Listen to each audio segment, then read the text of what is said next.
Karla, aka Moon the Storyteller, is a wife, mom, nurse, and the creator of the award winning comic book Luna, the Queen of Mahru, available now through Konkret Comics. Since childhood, Moon has always loved to create stories, but it wasn't until the groundbreaking role of the late Chadwick Boseman in Black Panther that she was inspired to dive into the world of comic books. In time, she turned her own work in progress into a comic book and has inspired hundreds around the world. She is the recipient of the 2022 Series with the Most Potential Indie Comix Dispatch Award and was invited to teach a writing workshop by Virtous Con this July. She is currently working on Luna issue number 2. In the meantime, you can catch her on Instagram, TikTok, and YouTube as she discusses health, culture, and comics. Welcome, welcome, welcome. You are the one who really reintroduced me into the comic world, and I have so much love for what you do. So thank you for being here today. Thank you. Thank you for having me, and thank you for those kind words. And I'm glad. It's so funny because I'm so new to this whole world, and to hear that I inspired you to dive back in. That's inspiring. That's an honor. And thank you for inviting me to be your first guest too. So I'm excited. Yes. And it's funny because, as you know, I'm doing the blog for Konkret Comics now, and you're kind of like part of the credit in there, because Fantastic Frankie, she was recommending your comic book. I saw a reel that she did, and I saw how beautiful Luna was, and the cover just really draws you in. So I was like, let me look up Luna Storyteller and see what this comic is all about. I think she compared your comic to Sailor Moon and stuff, and I'm a huge Sailor Moon fan. So I saw your comic, I followed you, and then I'm like, well, let me check out some of the other comics. I followed Konkret Comics, they followed me back, and the rest is history. So mad shout out to you, because Luna wrote me in and I've never looked back. Thank you. And we are Konkret Comics. I say we because we consider ourselves a family. We are honored to have you. Lonzo is very picky about who he invites in on the team. So you being here, it just speaks to your talent and your creativity and your process. So it's very much appreciated. And I know you're going to elevate the website and bring make more people aware of Konkret Comics and all the great titles in Konkret Comics. That is the goal, I'm telling you, because I love everything that we're doing at Konkret. So I'm so happy to be part of the team, be part of the family. But without further ado, because I don't want to talk about you, about me, this is all about you. And I'm excited to share what you've got going on, because, guys, this is stunning. Her work is stunning, and I can't wait for you to see it and to support it, to celebrate everything that Moon the Storyteller has going on, because it's only the beginning. And I'm so excited. But before I spoil everything that we're going to talk about, let's just get into it. Let's hear from you. I'm ready. So tell us, what inspired your work, and why did you choose comics to express it? So in your bio, a little bit about my childhood. I always loved to read. Back in the 80s when, I was a child, we didn't have tablets. We didn't have, we didn't really have video games yet, really. We had music and books. That's what we did. And if we were lucky, we were able to go outside. But sometimes I wasn't allowed to go outside because of the neighborhood we lived in. So music and books was my thing. So I love to read, and that just naturally progressed into creating, my own stories. And reading Rainbow was actually a very huge part of my childhood.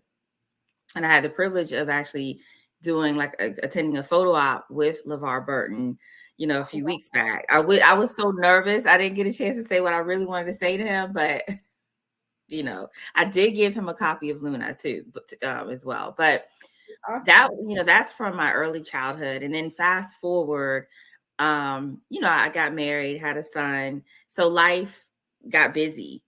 But when I saw Black Panther, I was like, oh my gosh, what? I said, oh, I got to get back into reading, but specifically, I wanted to learn more about this character.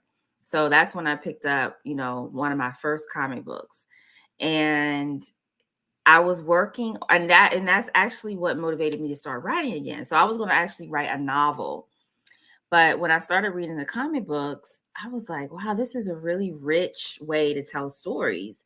It has, dialogue, it has art, and it's really, and it's a fast read. Mm-hmm. So I was like, what better way now, and especially in this age that we're living in, what better way to tell a story than through comic books? And if you find the right team, that's comic book can be, like a life changer for some people. So that's a little bit as to why I chose comic books. That's amazing. And just you talking about the life changing, being, creating something that can change lives. I think Luna is definitely that comic, because I mean, the design is amazing, the positivity behind it, and it ropes you in. And like I said, you helped me to kind of rediscover my love for comic books and the illustrated work. So thank you for taking that step to put this out. And You're I welcome. think it's also really big because you're a woman in comics. And sometimes when, I don't know about you, but as a woman, it's kind of intimidating to step into like the comic scenes and the nerdy space, because in times past, it seemed dominated by, our masculine counterpart, our men.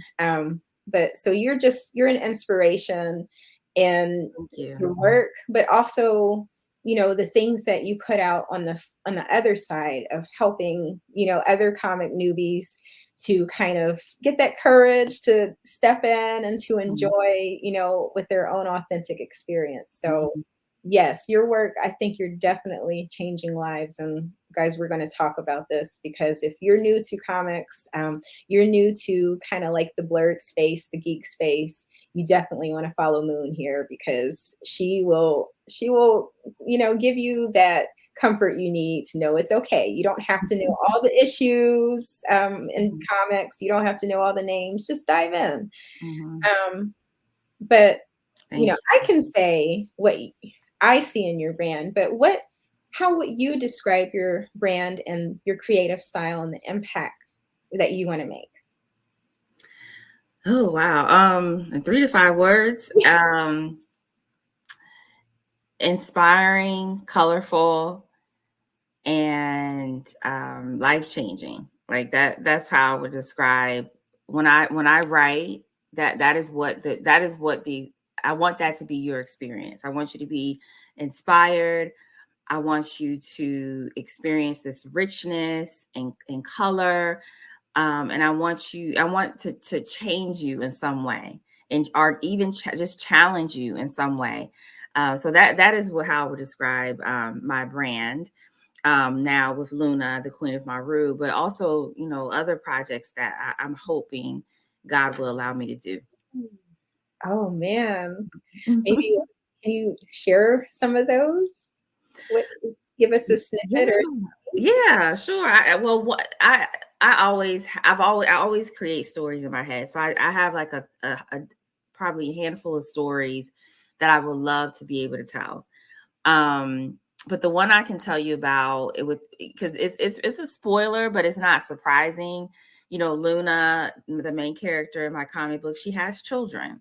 So I would love to do a spinoff series based on the children and where they fit into this universe. And I don't want to give too much away, but as a mother, I'm a mother. Our children is really at the center of what we do. So Luna and her biggest motivation is her love for her people, but it's also love for her children. And her children become part of the main character cast as the series goes on, and they have their own adventures. So I would really love to tell that story and turn it into like a kids franchise, that so would be awesome. So I think we've kind of touched a little bit on some of the other things I wanted to ask you, but let's dive a little deeper. Maybe rewind the train, and can you tell us, for those who haven't read, who haven't seen just the stunning, like epic storytelling and the beautiful visualization that you have in there, can you tell us a little bit about what Luna is about? And then, we can dive into what you hope to achieve through your work. Like what Mhm. impact, what do you want? You told us a little bit about the life changing, but we want all the details. Mhm. World peace. No. um, so the Luna is a futuristic love action adventure. It takes place in the year 10,000. Humans have migrated to other worlds. Our heroes of Earth are gone. So, but true to its nature, the universe has birthed a new generation of superheroes, and I call them energy keepers. And these energy keepers are tasked with maintaining the order, the balance, the health of the universe. And some have chosen to heed that call, others have not. So Mhm. that plays out in this series. And this story takes place on planet Mahru. It's home to millions of our descendants, and they are being ruled by Queen Luna. So one day the disruption occurs, right? There's always a disruption. One day she's told that she's told, this really horrible news. This evil threat's coming, is coming to destroy all that she loves. And in time, she finds out that she is an energy keeper. And so this is basically her journey in Mhm. just in that process, but also um how she learns how she must save her people, and it's not in the way that she thinks. So it's that's what it's about. What I'm hoping to achieve is i I want our children, especially our children, us too, but our children, to understand what love is. We all have these definitions of love, because of what we see on television, what we hear in a song. But Right. what does love mean in action? And Luna is love in action. So there are certain things that she does. There's certain things that she doesn't do. The people around her will be impacted by the things she does. And I want people to know that it's possible to learn what love is. It's possible to show love and use the love that you have to change the world around you. Yes. So that is what I hope to achieve. And there are other themes throughout the series, but that is the main theme, is, love and action. And on a more personal level, for women, especially because this is an ode not only to humankind, but this is also an ode to women. So for women, people always want to take away our peace in some form or fashion. So this story is about Luna keeping her peace, protecting her peace at any cost. So, and there's other things too, but Right. love first, and then, protecting our peace. That's So if people can see this in action, hopefully this will touch their heart in a certain ways, and maybe even challenge the way they view themselves or each other, and maybe even change them. So that is amazing. That's powerful. I love that. So Luna is all about the love, all about, mhm. and I think we need more of that. And so I'm excited to see that. Um, Thank you. and I love what you said about, maybe branching off, and creating works like for our children. We need more child Mhm. comics. We've got a lot of great things for us as adults.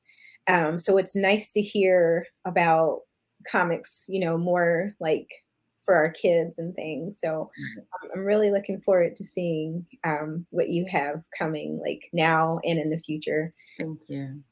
Thank Um, you. Now, this is a fun one. I love to ask this question because we're going to get into your world building, kind of, more about what we can expect in the landscape of your world. I think Mhm. every story is kind of like a vacation. You know what I mean? Mhm. Yes, a new place. We're having new experiences, a lot of times fantastical. So, if you found yourself in the world that you created, do you think you would survive? What would that experience be like? Wow. I certainly hope so. I don't know if I would have powers or not. I guess it just depends on the universe. But if let me just but if I didn't have any powers, I didn't have any superhuman strength, or I couldn't fly, and I was just a human without any enhanced abilities, I would love to live on Planet Maru, because Planet Maru is a utopia, compared to what we know to be Earth nowadays. But of course, the threats do come. Mhm. And unfortunately, in this story, people do get hurt. And so I hope I'm not one of them. But initially, as the story starts out, this story this world is a utopia. So I would be happy, I would be at peace, I would have my family, surrounded by my family. I would have probably lots of children, because I love children. Mhm. So yeah, I think I would be happy. But then again, like I said, things are coming. So I don't know if I would survive that. But I know I would have the comfort of knowing that I have a queen who will do anything to protect her planet and her people. So I would feel safe. I would feel safe. Definitely. Mhm. Now, something kind of stuck with that. When you said that it's a utopia, what does utopia look like to you, especially for the future? No evil, like no, of course, we're imperfect. So, we're going to make mistakes, and, Mhm. things are always going to be, 100% perfect, but no, greed, and no, abuse, and no racism, no prejudice, no things like that, things that really tear us apart today. Because Planet Maru is a futuristic, when humans have evolved, and once they have evolved and tapped into their best selves, the universe will give back. And so that's where this whole, superpowers come from. If you tap into your best self, you come to discover that the universe will give back to you in some way. And so in this world, the universe has chosen to tap enhance certain people because they've tapped into their true selves. Now, of course, there's some exceptions to that, because I got to tell a story. But Right. for the most part, that's how it works in this utopia. So it's peaceful. There's currency, but not we don't they don't use the currency the same way we use it. We don't, if you can't, it's not like you pay something and then you can get something. The currency in this world is different. It's not if you don't have the currency, it's okay. You still have a home, you still have food, you still have clothes. Um, and then if there's abuse, is met with swift justice. Mhm. Um, make sure my charger is plugged in. um, is met with swift justice. So it's in no racism. Everyone is of a different race, color, but they don't even in this series. You don't even hear the word black, white, Asian. Everyone is one. And there's a line in the book: one moon, one people. So they don't see they don't see color. I know that's a different connotation in our time, but in Right. the future, it's really they don't see color. Everybody is the same. Everyone is equal. Everyone's treated with the same dignity, same respect, that everyone else gets. There's no minority. There's no race and power. There's nothing like that. So it's a utopia for me. That's my definition of utopia. That's Yeah. that's awesome.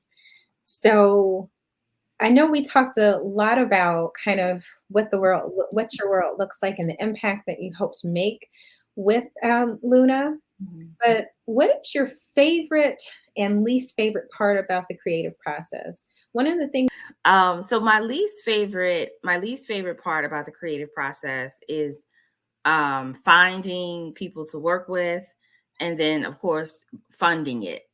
Mhm. Because you, as a creative, you are funding this project, and really you don't really start making a profit until maybe 2 or 3 years in. Wow. So I'm still not at the, even though I'm selling, and even though I'm getting the accolades, and I won an award a few months back. It's still, I put a lot of money into making this Right. comic book and paying the artist. This artist, Ian Sebastian, is amazing, Mhm. and I want to make sure that, but I have to pay. I pay him, because Right. I'm not only paying him just to draw lines. I'm paying him to create. So that and it's been worth every penny. But the funding it, finding him wasn't as challenging as I thought, because I found him within a few weeks of me wanting to start this comic book. Wow. Um, but initially, I did want to hire some artists within the Black community, but I Mhm. couldn't afford them at the time. So I went onto Fiverr, and I found Ian, and he with it took us some fine tuning to kind of get the characters looks right and clothing right. Mhm. But after we did that, he just kind of took off with it. And so, but and then for obviously funding that project was the least favorite. um the most favorite part of it is sharing it with the world and seeing people's faces light up when they see it. I had a little girl. I went to my first in-person Comic Con back in June, in Washington, D.C. And the very first day, a little girl came up to my table. She was like 7 years old. And she picked up Luna, and she was like, "Oh my gosh, I love this. I love her." And her mother was like, "Okay, calm down, calm down. Let's see what it's about first." So I told her what it was about, and it is for children. It's something that children can read too. It's very family friendly, and so they bought it. The very next day, she comes running up to me and she says, "I love Luna. I love Luna." And I was like, "Wow!" And there's a little bit more to the story, but basically, my point is that is my favorite part, is when I see people light up after reading Luna, and then especially children when they light up, and because it's something about Luna that resonates with some people. Not everyone's going to love Luna, not everybody, and I've received those emails and messages too. Like, I didn't really, I expected more, or whatever. But it's not for everybody. I Mhm. was like, okay, thank you for letting me know. Thank you for buying it. Right. Thank you for buying Luna. I mean, um, but those people who do like it, or do even I would say love it, it does touch their heart, and they resonate with it. And so there's something about Luna and something about these other characters that touches people's hearts. And so that's what I want to continue to build on with each issue. I love it. I love it. And I think you touched on something that people might not fully understand, but not only are you a creative, but you're an independent creative. And Mhm. so a lot of that you have to with the funding, and I understand why that's your least favorite part, because yeah, you're coming out of your own pocket, and you have to find other, sources. Mhm. Now there's also Kickstarters. Is that something that you're going to do in the near future, like especially with your upcoming issues? Um, Mhm. are you going to do Kickstarters or crowdsource funding? Mhm. Yeah, so with the first issue, Concrete Comics launched a Kickstarter for Luna, Mhm. and we were funded. We raised close to $5,000 on that, but that's split up. That doesn't all go to me. That goes to the printer. That goes to Concrete Comics and their cut from it. Right. Oh, And then also any other like extras that I promised, like T-shirts and things like that. So um I was able to pocket some of that money, but again, that money is basically just recouping what I've already put into it. So with issue 2, we do plan to launch a Kickstarter. Hopefully it'll be twice as big. So that's one of the reasons why, though, I'm on social media so much, is because I want people to know who I am. I want people to know that I have a comic book. I want people to join my email list so they can stay updated. Now's the time. Like a lot of creatives wait until they launch the Kickstarter to get on social media. But that's actually the opposite. Like you should be on social media at least 4 or 5 times a week if you plan on having a crowdfunding campaign. Because I've seen a lot of creatives that have really great projects, in my opinion, but they don't get funded because nobody knows who they are. Nobody knows anything about it. And, you're competing against so many other people. But if you're constantly in their face, they will remember you. They may not remember your book, but they'll remember that face. And they're like, oh, what is she talking about today? So, yeah. Thank you. Yes, it's so important to be engaged with the people who you want to support your work. Mm-hmm. And there's nothing, and being on the other end, there's nothing better than being able to support and to kind of like help create these stories, because when you donate your money and you give, you're helping to create something. So definitely, if you love the work that you see with any artist, with any comic book or creator, definitely, consider supporting everyone. Please consider supporting. And we'll have your information where we can support and follow you. I'll make sure to put that in the caption for everyone to view. But definitely support. Now this one, I'd like to get a little nosy. I know we have your bio and we've talked about a lot, but can you tell me what's a fun fact about you or your work that you haven't included in your bio or that's not common knowledge? Yo hablo español. I speak fluent Spanish. I learned Spanish back in 2004, and probably like 2 years into my Spanish journey, I met my husband, who's from Mexico. So he taught me Spanish. I taught him English, and we fell in love. And we are the product of our love is our beautiful son.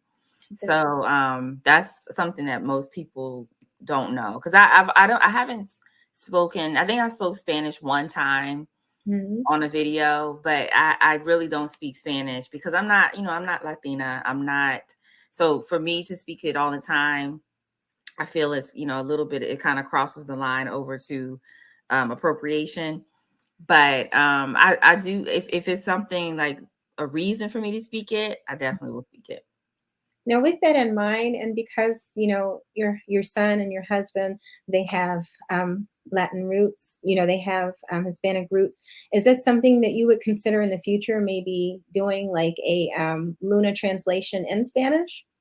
Oh, I would love that. I would love that. I think when I get to the point where I'm profiting, I think that's something that I will look into, because again, it takes money to hire, not only hire a translator who Right. can capture the essence of the dialogue Definitely. and the captions, but also to pay a letterer to translate that. So again, that's another cost that and also you have to think about also the printing too. So again, it's something that I think down the line, I think maybe around issue 3 or 4, I think I'm going to start, maybe translating into Spanish, because there's a lot of interest in Central and South America. When I ran an ad, I ran it to the digital copy, but there were I didn't sell a lot. And again, Lonzo also reminded me that it's because most people don't read English, in those countries, and that's very true. So I would love to be able to translate, Luna into not only Spanish but other languages as well, French and I don't know all those languages. As many as will read. Yeah, that's Yes. amazing. make it a global phenomenon. Yeah. Mhm. So wow, I mean, that's just it's so amazing to hear the impact you've already made and then your plans for the future. So what can we you kind of touched on what we can expect, but can you give us a little bit more? I know you've got an upcoming convention that you're headed to. So tell us Yeah. about Yeah. So I'm working on issue number 2 now with Ian. My editor has given his final approval. And issue 2 is done. it. Now I'm working with Ian to develop the pages and panels and things like that. Meanwhile, I'm on Instagram and YouTube and TikTok, and I have a monthly series where I talk about health, culture, and comics called the Comic Book Noob. So it's basically a blend of all these things, health, culture, and comics, and from a noob's perspective. So I just interviewed Midnight Comics, another beast in the indie space, and we what their projects, what's going on with them, and we were able to talk about Secret Invasion as well. So I have those kind of conversations every month, so that you can do that. And also really exciting, in a few days I'll be hosting a workshop, a virtual workshop, um, through Virtous Con. They have a summer workshop series. So Cerise Murphy, the founder of Virtuous Con, actually invited me, after she read Luna. She invited me to speak on any topic of my choice, Awesome. in the summer workshop. So I'm going to be talking about my favorite multidimensional characters and how they can drive your narrative plot.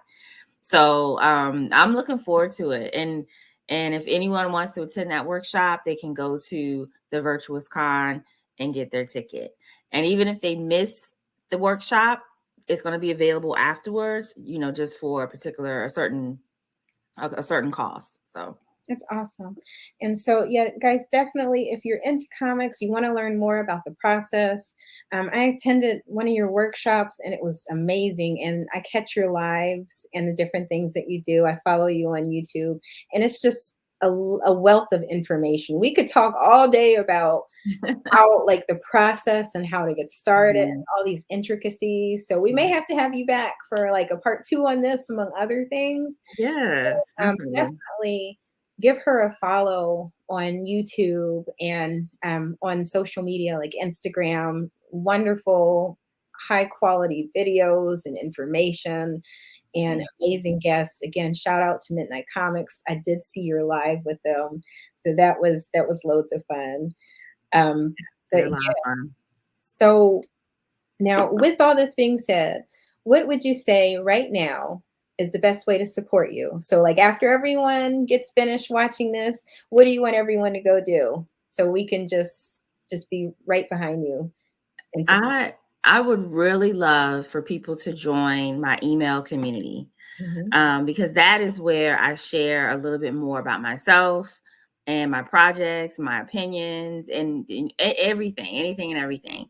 So the way they can do that is they can go to my social media like Instagram, TikTok, and just click on the link in my bio. And right there, you can sign up to be a part of my email community. So I really would love people to join my email list so they can stay connected with me. Because again, social media isn't ours, but that email list, I can, if you get on my email list, I can stay connected with you forever. And So we'll put that information too right okay. with this, so everyone can just click on it and head straight over there. Um, Well, I mean, it's been such a pleasure to talk to you. I'm kind of fangirling, which is probably why a lot of my little words have kind of mixed up. Again, it's No, just you did been good. so amazing. It's been so amazing to talk with you. And Same here, Montrez. Same here. but before you go, and we're going to make this a tradition because I'm all about blur inspiration, which, if you don't Mhm. know, it's Black nerd inspiration. I want to leave you empowered and feeling like you can live your own everyday life's adventure and, be have that main character energy for your own life's journey. So can you leave us with a bit of blur inspiration, some words of advice, or something to inspire our audience, our viewers today? Mhm. Yes, definitely. So I believe that everyone has a story, and with the right tools and with the right team, you can make that a great one. Awesome. Awesome. Thank you so much. You're So it's welcome. been a pleasure to have you guys. Please tune in, connect with her on all the socials, and subscribe to that email list so you never miss what she's got going on, because it is stunning work. So definitely follow her, pick up your issue of Luna, and let's support and get behind Luna Storyteller and all that she's got going on. And tune in next time for the Novel Creature Network. Thank you. Thank you.